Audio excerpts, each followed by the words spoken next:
You're watching KLTX, Channel 15, serving the city of Lufkin.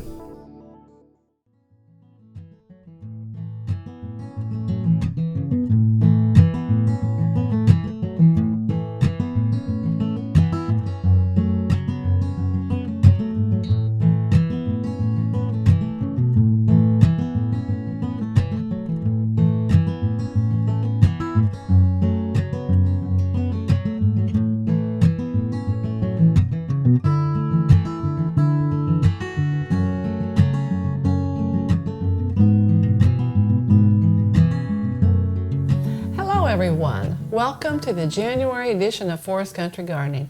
My name is Elaine Cameron and I'm an Angelina County Master Gardener. Here with me today is Cary Sims, County Extension Agent for Agriculture and Natural Resources at the Texas A&M AgriLife Extension Office in Angelina County. Good morning, Cary. Morning, Elaine. Welcome to Forest Country Gardening. Thanks for having me. Well, here we are at the start of a new year, and I think it would be good if we talked about the AgriLife Extension Service and what it offers our community. Well, I appreciate you having me. We offer a lot. I feel like we're a hidden gem sometimes. That's a very true statement. And let's talk about the name. I think the name says a lot. Texas AgriLife Extension Service. Every state has one. In Texas, and it's a new name recently, AgriLife, because agriculture is life, so we focus a lot on the ag and environment and also on the health and wellness and of individuals statewide. The extension word often troubles folks, but we're an extension of the Texas A&M University system, not Texas A&M campus proper, but we're an extension of the entire system. It was A&M back in the day was set up to where everybody could go to college at Texas A&M, and that's not feasible anymore, or it hasn't been for many, many years. But we are an extension of that with that research-based information. And then the last word, service. We're a service. Right. The only time that we charge is when we incur expenses that we can't cover, meals, traveling, speaker fees. Those are the only times we turn it out. But if you want to stop by and have a consultation with me, have me come out to your farm, ranch, or your residence and have a consultation, that's free. It's a service paid for by the citizens of Angelina County in Texas. And it's Texas A&M AgriLife Extension. Texas A&M, and we're a part of that. I did leave that out. It's and it's not just, again, not A&M campus and College Station, but the whole university system. A sister agency to us would be the Texas A&M Forest Service. Right. And that was a recent change for them, and a lot of folks think, well, I don't want the college students to come out, and it's not. It's that whole university, educational, research-based system. And the name used to have cooperative in it, which was another interesting word because it's a cooperation of the county, state, and federal government. A lot of states still have the Cooperative Extension Service. Same entity as us, same function as us. And you say, well, how does the federal and the state cooperate? Through the USDA Farm Bill, there's a small portion of that gets sent to each state for the extension programs. Obviously, much of my salary and travel comes from the Texas A&M University system. The Angelina County Commissioners Court, they provide the remainder of our smile. They contribute to our salary some, but our administrative staff, all of our office supplies, electrical heat, the whole office that we enjoy on the South Loop in Angelina County, they fund that. So it takes all three together, and it's a cooperative effort. Right. Now, who do you serve? Who can use your services? I'm an Angelina County Extension Agent. So if you live in Angelina County, I am here for you. I work for you. Now, if you live across the lake and come over or maybe visit from another county, we're not going to turn you away at the door. But every county has a county extension agent, and Cary Sims serves Angelina County. Good, good. Okay, so farmers, ranchers? As if you live in town and you may not own a piece of land, you may be renting in an apartment complex, but have a question about either something health related, nutrition related, where Joel, we'll talk about him in a minute. You may have a kid that is in the 4-H program, or you may have some environmental question or got potted plants on the porch of your apartment complex. Right. We can help with that. So it's a service for everyone. It is. In the community. It is. Your title is Agriculture and Natural Resources. Yes. You have two other agents working with you. Just tell us briefly about their Joel Reedus is the other one. He's a family and community health. It's been a name change. Before it was family and community health, it was family and community sciences. Before that, it was home economics. Before that, it was home demonstration agents. But what Joel focuses on with the family and community health is a lot of health issues. We're fortunate that we've got an individual that's a certified licensed dietitian, so he really has in-depth knowledge. And getting people active, encouraging them to be active, encouraging them to prepare healthy foods, eat healthy, that's a big part of his job. The third agent in our office is Ryan Merrill. He's our youth guy. He works with the kids. He's our 4-H and youth specialist, 4-H and youth agent. And he works for the 4-H program that we're all familiar with, but he works for the schools as well. College and career readiness, certainly a lot of career type stuff. Where are you going after high school? Not everybody's going to college, and the trade schools, and so he's really taken a new interest in that recently in working with school districts. Right. With those youth. And then back to Joel. He also works with elementary schools. He does. Working with nutrition. Right. We have it's a learn, grow, eat, and go. We want kids to learn about vegetables, to learn how to, we'd love for them to grow vegetables, but honestly, they need to know how they're grown. Then, if a kid grows kale, a kid will eat kale, and so they'll understand that. And then to be physically active. That's one of the things with children's health, both eating well and being physically active, that's an issue in our society. Definitely. Joel addresses that. Definitely.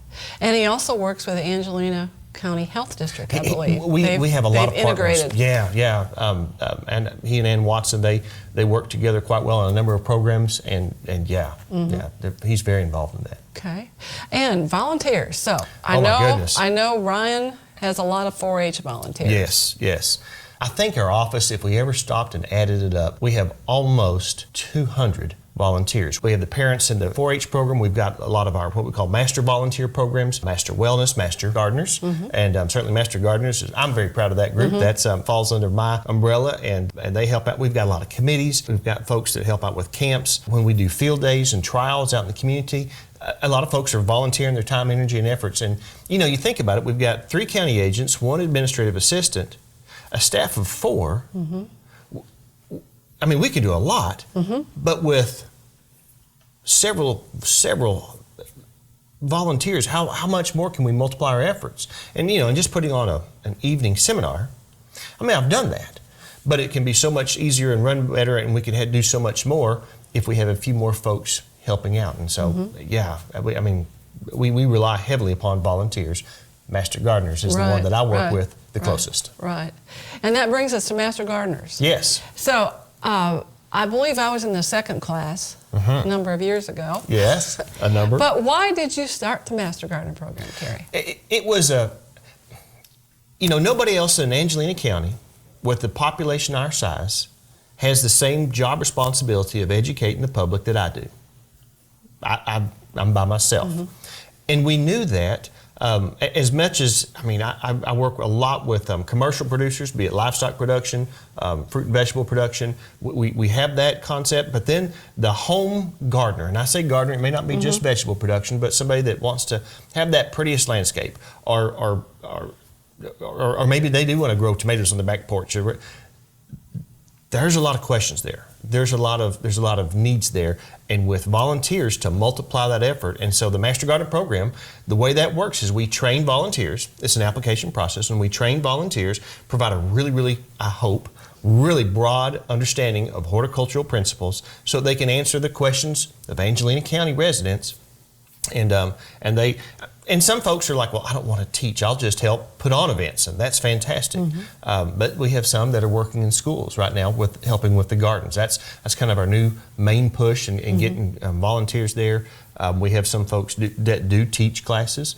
We have some volunteers that certainly help at registration desks and that kind of stuff at events. And so the Master Gardeners,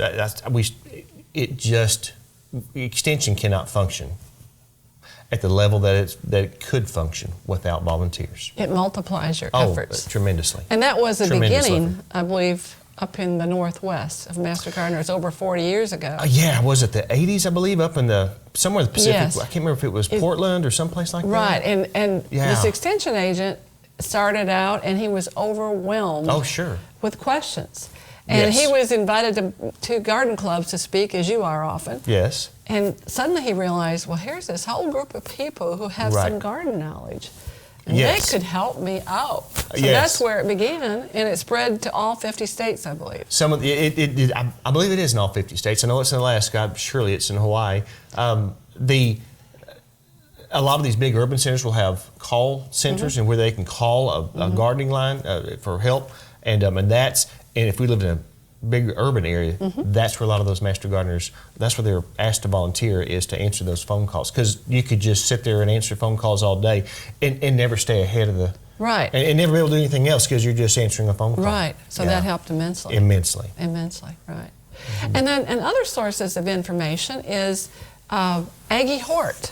Oh, yes. A&M, the website. Yes. It's a lots of information, Oh, and my. we don't need to duplicate. We just No. send people there. Yes.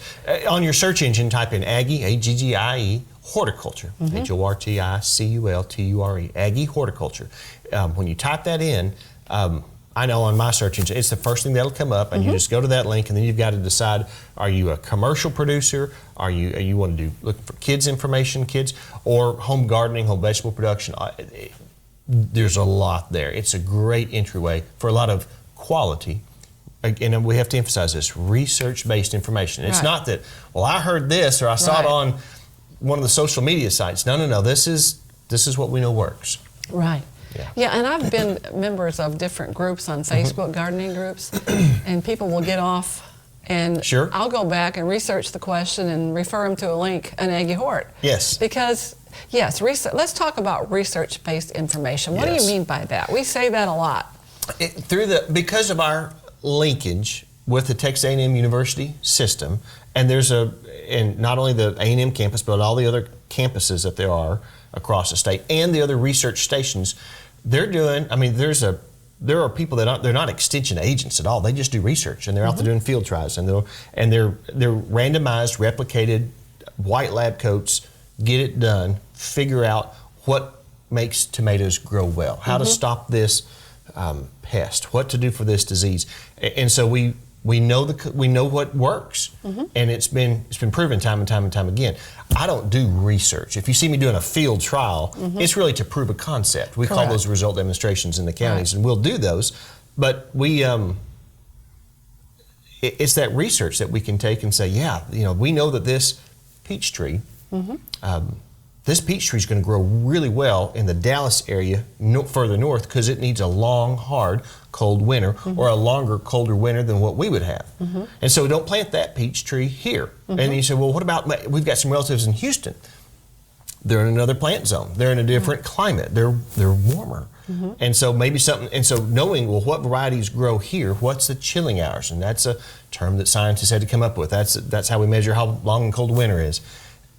And so there's just so much about that, Right.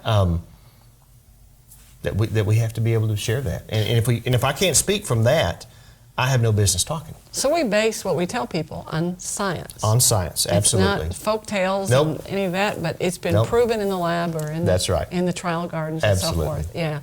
So the people can go to Aggie Hort, or they can ask you. But, Sure. but that in the old days, that's the way it worked. They asked the extension agent. But you can go to Yes. that website Yes. and look up what kind of peach trees should I plant here, or Right. what type of tomatoes. You can Yes. find lists of recommended varieties. Sure. Learn a lot of good just stuff. on and on and on. Yes. Learn how to compost. Learn how to The irrigate. biggest recycling thing we can do in your landscape is Absolutely. composting. Absolutely. Yeah. And there's an art and a science to it. It's good stuff. Right. So there's lots of information how to get Worlds started. of good information. And of course, we're always here to answer questions. We are. But that's a great place to start. It is. I remember, Elaine, I've been doing this long enough that when the internet first came out and the World Wide Web, there were some county agents, and I remember having a few conversations. Well, what if they can just go look it up online? What am I going to do? Will we be out of a job?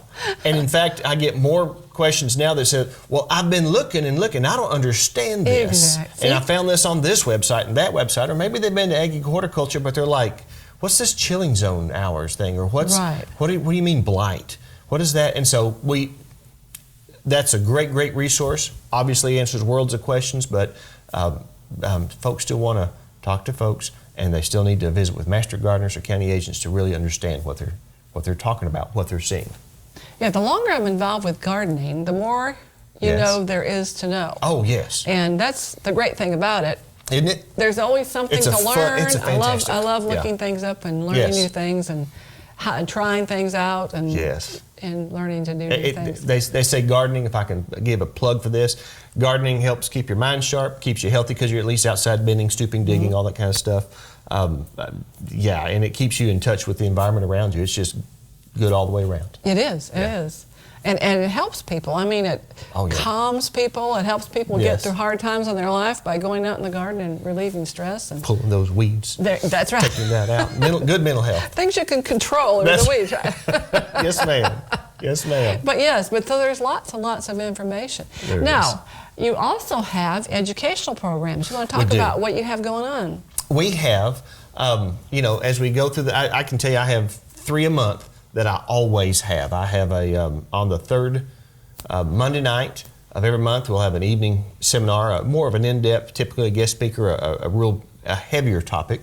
On the third, that's typically at 6:30 on Monday nights, the third Monday night at our office. The third Tuesday during the lunch hour, we have the Master Gardeners really help host that. That's always going to be a gardening, horticulture topic. And so we'll do that again at our office. That's from 12 to 1. Bring your lunch during the lunch hour. We did that intentionally for folks to come. And so that's a free 1 hour topic. Good stuff. It's going to be shorter. We've got to be in and out in an hour. The other one I have for beef cattle producers, for hay and forage growers, on the second Wednesday, 7 to 8 a.m. at the IHOP, we have a morning pasture discussion. Plus we have big events such as the forest seminar, which is coming up. That'll be in February, Friday, February the 7th. We'll have our East Texas Fruit and Vegetable Conference. That's a multi-county thing. It's been in Lufkin. This year it'll be in Nacogdoches. And I'm sure it'll be okay, but not as good as it was in Lufkin. But we'll be dragged to Nacogdoches this year. That's right. We do that. We have Cow Country Congress. We have pest seminars. We have we have laws and regs and water legal program that we do every year, because that's a big thing for landowners. Even if you say, well, I just own some land and I don't want anything harmful, I just lease it out. Understanding laws and regs. So we have a lot of seminars. I do 5 things. I do a lot of one-on-one consulting. I do media efforts. I write for the Lufkin Daily News and obviously here and work with that. We do trials out in the field. Sometimes not true research, but we call them result demonstrations to demonstrate the body knowledge that we have. Do a lot of seminars, and then the opposable thumb that I don't enjoy is all the reports. And so that's what a county agent does. Keeping track of what you're doing. Yeah. So that's how we serve the folks. You're welcome. Folks are welcome to stop by anytime. I drive a tan Dodge, and if you see that in the parking lot, I'm there. I don't know if I'm available. I might be visiting with somebody else or hosting a meeting or might be on the phone, but you can stop by, you can call us. Email is a great way because I can reply back with a whole body of information and other references. And then we have our educational seminars. Great. Now, Master Gardening class, you just started one in January. Tell us about how that works. We have a Master Gardener class. We're looking for folks that want to learn a lot, that love working with other people, that'll in turn, after we've given them all this training, all this good education, that they'll help the local extension office with our programs, with our opportunities that we make to the public. We typically meet Tuesday and Thursday afternoons from 1 to 4:30. Now, there'll be a few days that we start in the morning. And there's going to be quite a few days that we'll travel. And then I know there's one day we'll meet on a Wednesday. But it's you would call us or email us for an application. We would we'd visit with you, make sure it's a good fit. Cost of the class is going to be $150. We'll start in early January. I believe it's Tuesday the 7th that I'll be starting. I believe that's correct, and we'll go through about mid-March. Okay. Meeting Tuesdays and Thursdays, and if we miss a lot from bad weather, then it goes on later into. Right. We'll wrap it up, but we'll have a lot of quality speakers. We'll get to hear from university professors. We'll do some hands-on stuff. It's a good. It's a neat class. It's college level, by the way. It is. It's truly good information. It is, and there's education. We're not going to pass-fail you. We want you to. Right. Yeah. But it's a great opportunity. It really is. And you know what I like about Extension, being involved with it? I've been so impressed with all the people that come from Extension and teach classes. We've got some good and they folks. are very, they're science-based and research-based, but the information they give is very practical. Yes. They tell you 1, 2, 3, this is what you do for whatever topic it's on. Because if we can't do that, then we don't need to be standing giving answers out. Because, yeah, if you're that wrapped up in the technicality, there's a whole research side. Right. And those guys, they're great and they're sharp, but in the extension side, we've got to be able to say, okay, here's the problem, here's the solution. Right. Yeah. And they're almost always good speakers. Almost always. And they can stand on their feet and spout knowledge. It's amazing, but it's a resource to use. It is. So if you haven't attended any of the programs at the Extension office, folks, just maybe this is the year to start. Absolutely. It's the third Monday night at 6:30 and the third Tuesday at noon. Yes. But good education. And then the Master Gardeners, currently, you are really emphasizing school programs. Yes. Working with the children, working with the schools. That's a big deal. We're working with, directly right now with Dunbar and Central Elementary. In the past, we've worked with Huntington. Love to have that opportunity again. And we've got some other schools that have been asking. They've got gardens and want to start gardens and want help. And so we're looking for volunteers to do that. To fill that. To fill that need. So there's 3 that I can think of right offhand that have said we've tried to start a garden. And it doesn't, you don't have to be. The term Master Gardener, I know, has kind of scared folks off. It does. And it's, when you're working with school gardens in particular, it's just, is it time to water or not? Basic. Basic. Is that a weed or not? Well, Exactly. Okay, well, if I plant carrots, well, how cold will it get till they freeze? What about onions? It's interesting with the school garden, we're never going to plant watermelons or a good warm season crop because by the time I can plant them, they'll never be ripe before the kids get out of school. That's right. So we do a lot of cool season crops. Beets are fun and easy and great. Radishes are even easier and fun. And who knew that you can teach kids that they can eat not true with all plants, but like with the radish, you can eat the whole radish. The greens too, very peppery. Right. So anyways, and the kids, they really enjoy learning about it. So we'll go, like you said, we'll give a university type education in the Master Gardener training class, but really when you answer folks' questions, most of the time it's very, very basic. It is. Very basic. Indeed. So. And I like to say there's no such thing as a brown thumb. It's really having the information. That's right. And that's available to people. That's right. That's available That's right here. I had a lady asked me one time, she called and she said, I need to talk to a peach specialist. And I said, well, I don't know if what can I help you with? She goes, sir, I need to only talk to a peach specialist. I said, well, and I kind of got a little bold, which I'm not a peach specialist, I'm a county agent. And I said, well, indeed I am a peach specialist, how can I help you? And she said, well, I want to know, where that flower comes, where the peach bloom comes? She said, yeah. She goes, when that falls off? I said, yes. She goes, is that where the peach grows? I said, yes, it is. And that was her question. So indeed, I am a peach specialist. There you go. That's the type of questions that we answer. Yeah, and then the Master Gardeners, let's see, the Master Gardeners volunteer for you. Yes. But they have an association, right, which is the group. Right. So they have a chance to have social events and work together. Yeah. And so the Master Gardeners have 2 plant sales every year. They do. And a spring plant sale and a fall plant sale, which focuses more on natives. Yes. But as we've done those, they have become more and more popular. Yes. It's a great place to buy quality plants. And we do source them from some local nurseries. We are supporting local nurseries. But these are plants that Master Gardeners have chosen because that they know that they have done exceedingly well in their gardens and others around here. The spring garden, the spring plant sale will be the last Saturday in March. I think that's the 28th. Probably. And the fall one will be the last Saturday in September. Right. And so you can just kind of mark your calendars. The last Saturday of March, last Saturday of September. It's in the farmers market. They're behind our office on the South Loop, and it's just going to be it's a great place. And maybe the best part about it is we have nearly every Master Gardener out there helping, and you can always tell because of their vest that they're wearing, and you can say, I've got a question about this plant, and they can just tell you, well, you plant it here, and they say, well, I've got a shady spot, and they say, well, don't plant this in the shade. You need this plant over here. It'll tolerate the shade, and this one needs full sun, and you can work your way through it and learn a lot and get some great plants for your landscape.